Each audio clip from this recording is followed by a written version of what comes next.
God, this melody is just stellar. Hey, what's going on, everybody? Welcome back to the channel once again. As always, I really appreciate each and every one of you for sparing a moment of your time to enjoy some good tunes with me. If you're new to the channel, my name is Ike, and here I react to and break down all different types of music across all different types of genres.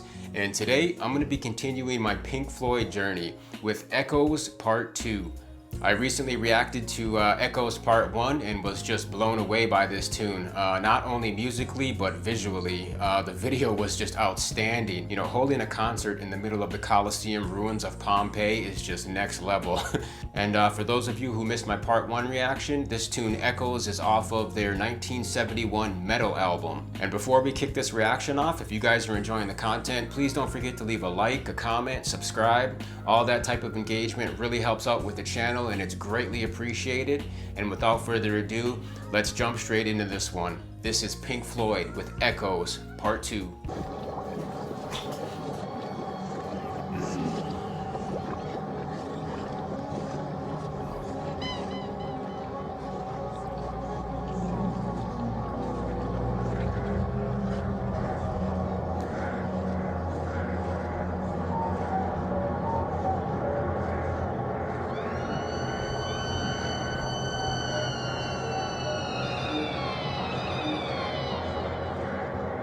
Got an interesting soundscape going on right now.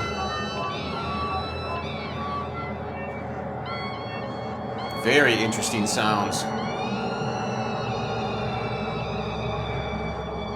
Like a banshee screeching.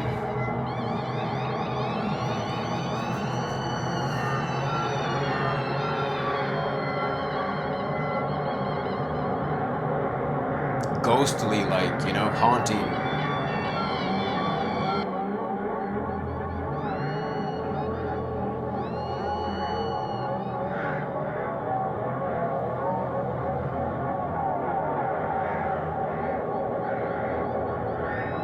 The stance, nice. I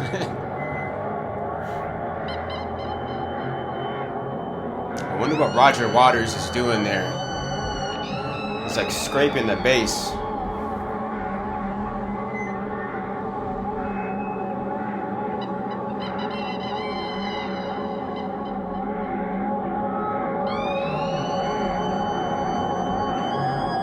That must be Gilmour creating that eerie scream type sound.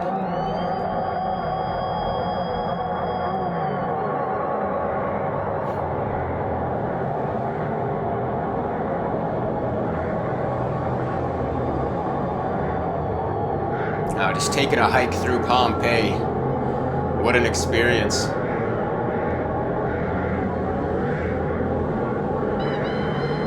They must have had a blast filming this. I love all the smoke just bellowing down the mountainside there.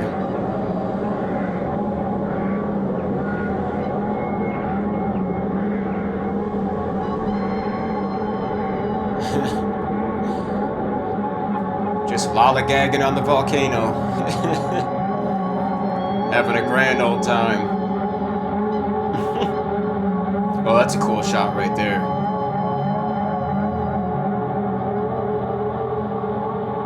Very eerie.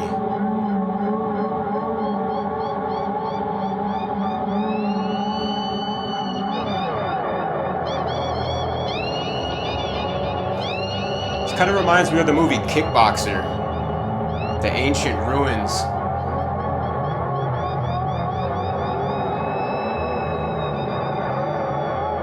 And it's crazy to look at all this architecture and think about what this city must have looked like at its peak, you know?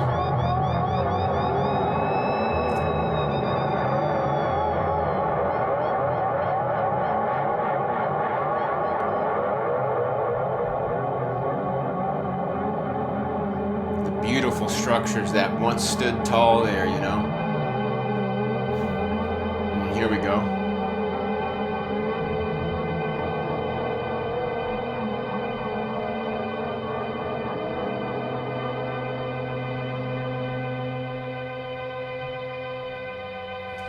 Pink Floyd, London.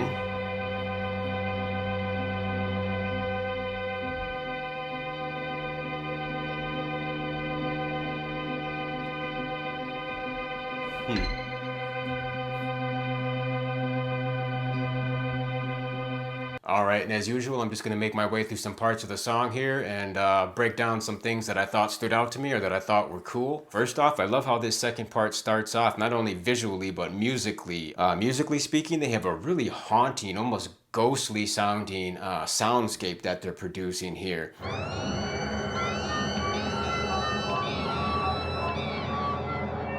And it's really cool that it's on top of these really interesting visuals of all these volcanic elements like bubbling water. And somebody in my comments mentioned something about like the spirits of Pompeii rising. So maybe this soundscape here that they're creating is meant to sort of represent that, which is a really interesting concept. I'm not one that believes in ghosts and spirits, you know, but then again, I've never been in a place like Pompeii before, so maybe I'd change my tune. And I'm guessing just by looking at the pattern of Roger Waters' movement here on the bass that he's the one sort of creating that like pulsating arp-like sound, you know? Wow, wow, wow,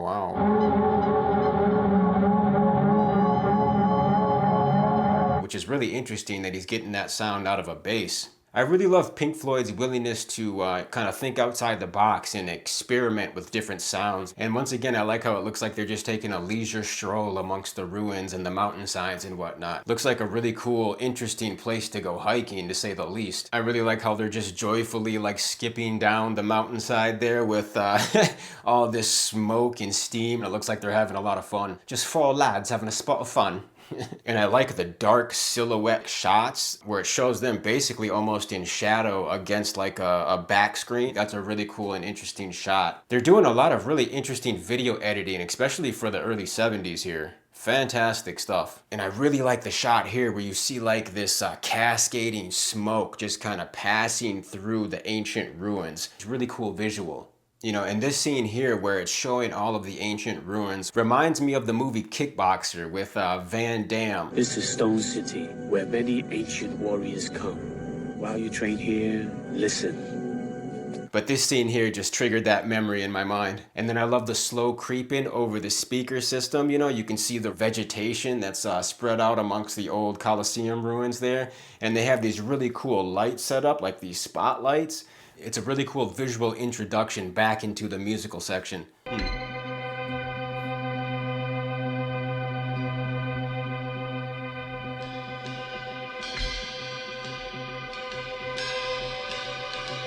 I like the slow creeping over the speakers.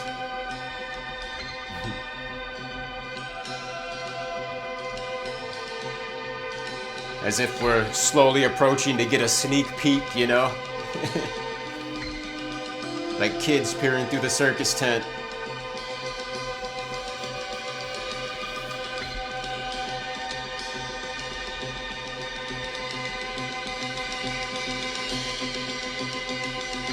Nice percussive work there on the cymbals from Nick Mason.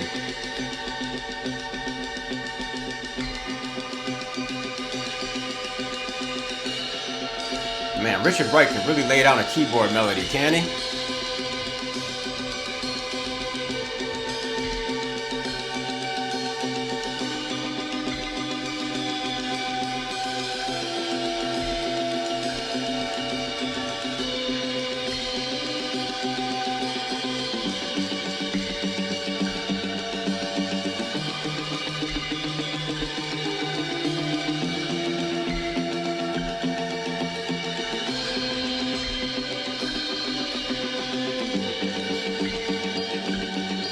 I like the guitar work here from Gilmour too. Kind of reminds me of the intro to Eye of the Tiger.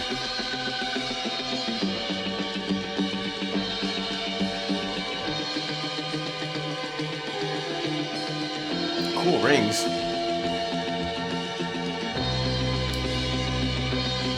Cool shot there. They're almost in silhouette.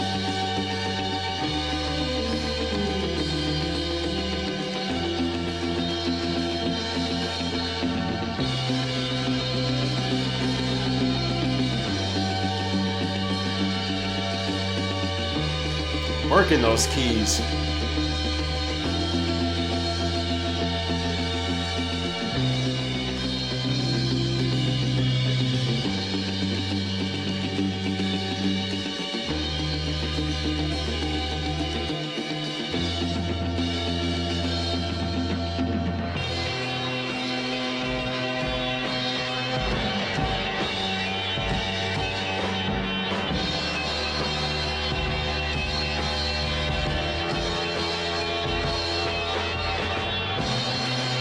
That's a cool line that Gilmour's playing.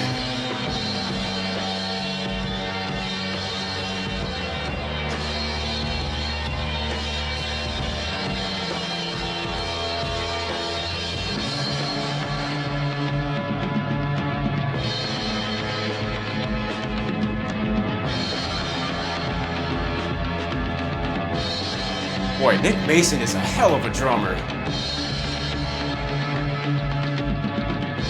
I like his stash too. Clean.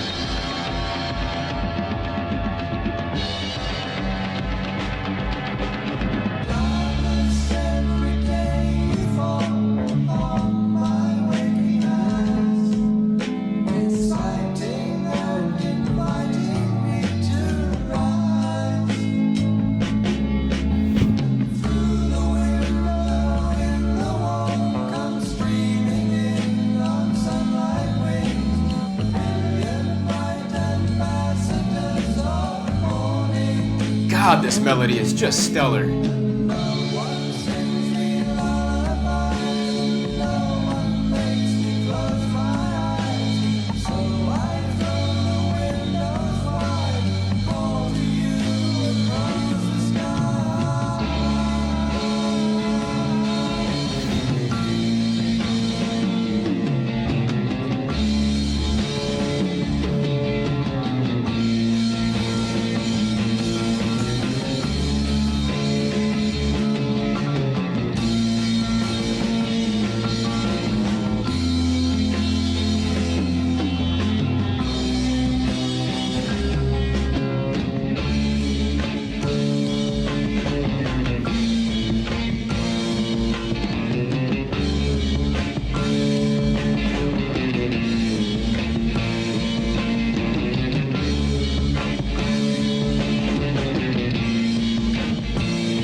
And I love the cymbal work here that Nick Mason is laying down. Sounds great. And of course, Richard Wright is laying down some more lush piano elements, some keyboard elements.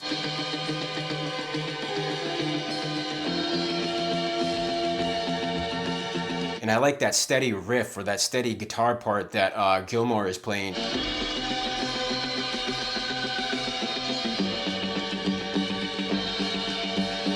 And it reminds me of the intro to Survivor's Eye of the Tiger. That cool steady guitar chug, you know? And I love when Roger Waters re-enters the picture here and he hits that bass note. It's just savory, man.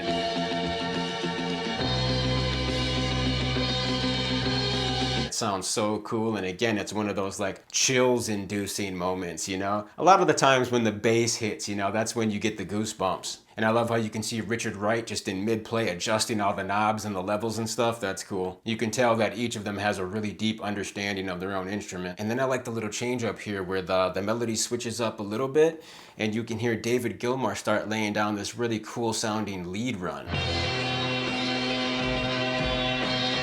But that's a really cool lead run that he's playing there. And this entire song really showcases Nick Mason's drum skills. But I love how so many of his parts throughout this song are basically just sort of like one continuous fill, you know? He's just like do do do do do do do do do do do. And then I love how it just hits right back into the main melody. You know, and once again they continue on with those gorgeous harmonies.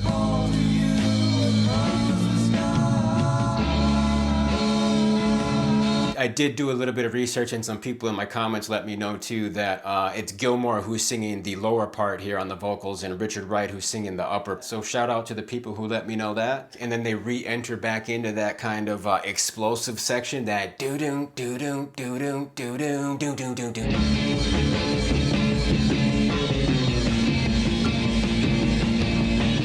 And And also shout out to the people who let me know that Andrew Lloyd Webber of Phantom of the Opera fame was influenced by this particular riff and, used that to create his famous melody.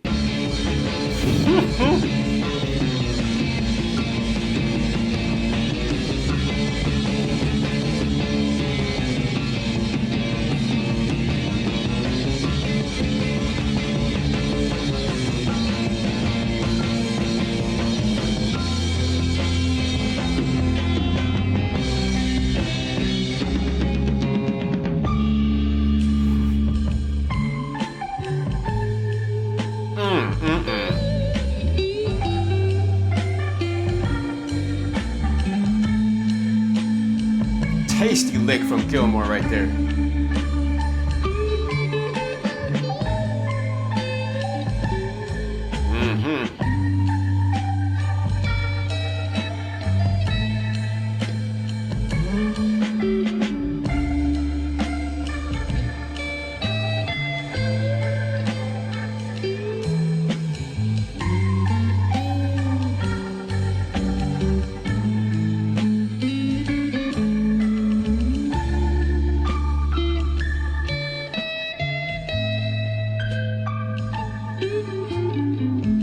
Beautiful.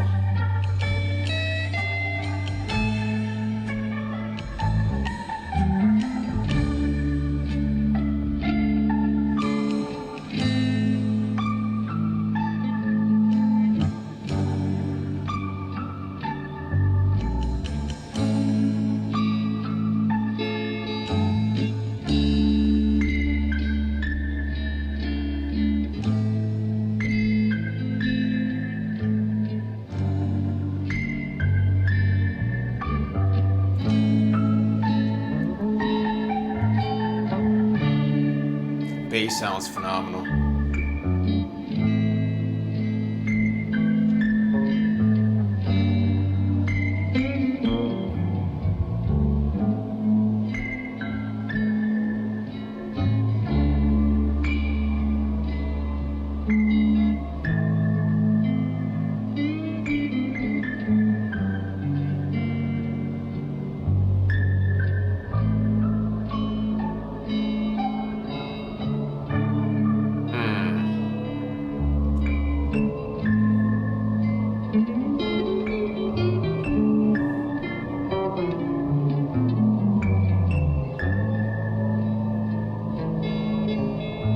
And then I like the ending section here where they transition out of that sort of aggressive high energy part and start winding down the song with this bluesy sounding type section.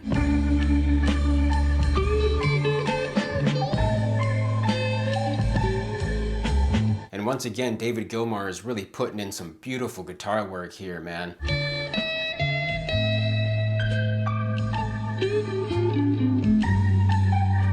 Man, he can bend a string, can't he? And Richard Wright is also laying down some more beautiful melodies too on this sort of tail end of the song. And Roger Waters' bass sounds phenomenal too. He's laying down some really nice licks here and there as well.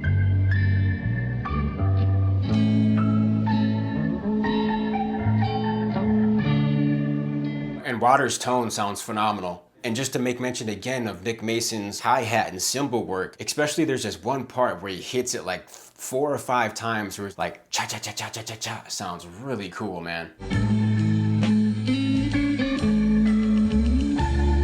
It sounds great. And I like the visual here, how they're like zooming out, to end the song. As opposed to in the beginning of part 1, it was really cool how they started with almost like a drone type of shot, and they slowly zoomed in. And you can also see like some members of the crew, I'm guessing, that are in here, man. Like they're right up, like imagine having a front row seat to that concert, man.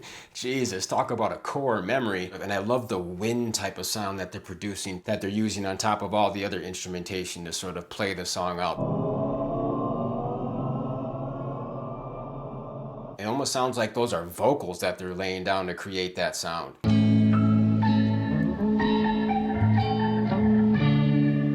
Bass sounds phenomenal.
Fantastic. Wow, shout out to that entire crew, man. They put on a hell of a production there. What a great tune. All right, that was part 2 to Pink Floyd's Echoes. Man, what a masterpiece of a song and video. I really enjoyed pretty much every aspect of that tune. I thought the composition was fantastic. The riffs were extremely interesting, you know, so much so that Andrew Lloyd Webber decided to bite them, you know? But yeah, all of the instrumentation was just aces, man. I really liked the drums. Nick Mason's work here was just phenomenal. And David Gilmour's guitar here was next level. They were all next level, really, man. But yeah, you know, overall, I really enjoyed this entire piece. You know, it's really easy to see how a lot of people considered Pink Floyd ahead of their time, and I'm definitely looking forward to exploring much more from them. And as always, I really appreciate all of the suggestions and the insights that you guys leave in the comments. I always learn a lot. And if anybody's interested in checking out any more of my reactions, I've got some playlists up on my channel, including a Pink Floyd one now, so feel free to go take a gander at that. And I want to thank you guys for checking out my latest Pink Floyd reaction. I'll catch you all on the next one, and until that time, peace.